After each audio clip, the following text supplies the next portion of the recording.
There's been a lot of research into understanding how the human mind visualizes spatial relationships. Three-dimensional art displays height, width, and depth, spatial concepts that fill a physical space and can be viewed from all sides and angles. Two-dimensional works of art, painting and drawing, are observed only in terms of height and width. When modeling a 3D object, a designer might begin with a sketch or armature. This is 12-gauge Lick armature and sculpture wire. I've cut a few pieces from this long roll. We're going to start by creating lines. Lines have length and width, but not depth. This wire is soft enough to move with your hands, but it may be helpful to use a pair of pliers to form angles, bends, and curves.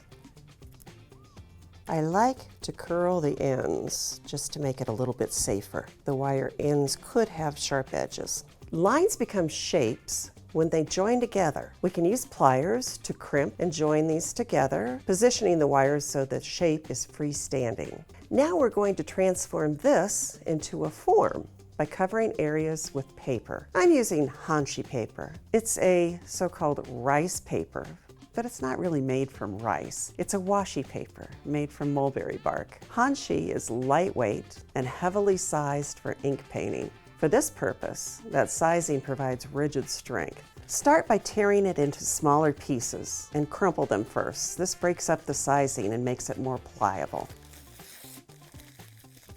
I've made a mixture of water and white glue, 2 parts water to 1 part glue. This can be mixed up and stored in a covered container for weeks. Using a brush, apply a little of the water and glue mixture across the strip. Place it between 2 of the wires and wrap it around itself. It doesn't really need to be saturated at all. The first few strips may not cling very well, but subsequent pieces of paper will help to hold it in place.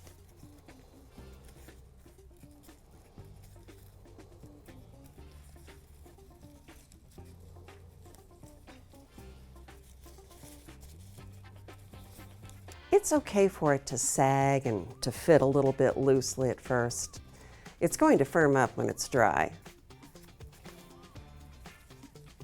So here is an example of one that has dried a little bit. This project is able to be worked in multiple sessions. So even though this is dry, it's very easy to come back and add more pieces to this and start filling out the beginnings of a form. There's many decisions to be made. Which areas will become covered and solid and which will remain as open space. Artist Henry Moore, who revolutionized form in modern sculpture, was known to have said, "A whole can have as much shape and meaning as a solid mass." Let's take a look at a finished sculpture. Layers of paper give it a fuller, softer look. It's very sturdy, but still adjustable if you need to make sure that it stands correctly. We can finish by painting the sculpture, as I've started to do here. Liquid watercolor has a great intensity. Use straight from the bottle,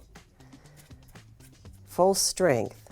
The colors are bright and strong. It penetrates the Hanshi paper, softly spreading. If I add a little water first and then add the watercolor, it's kind of a random spread through the different wrinkles, folds. You can also extend the watercolor by adding water to it to get more of a pastel look.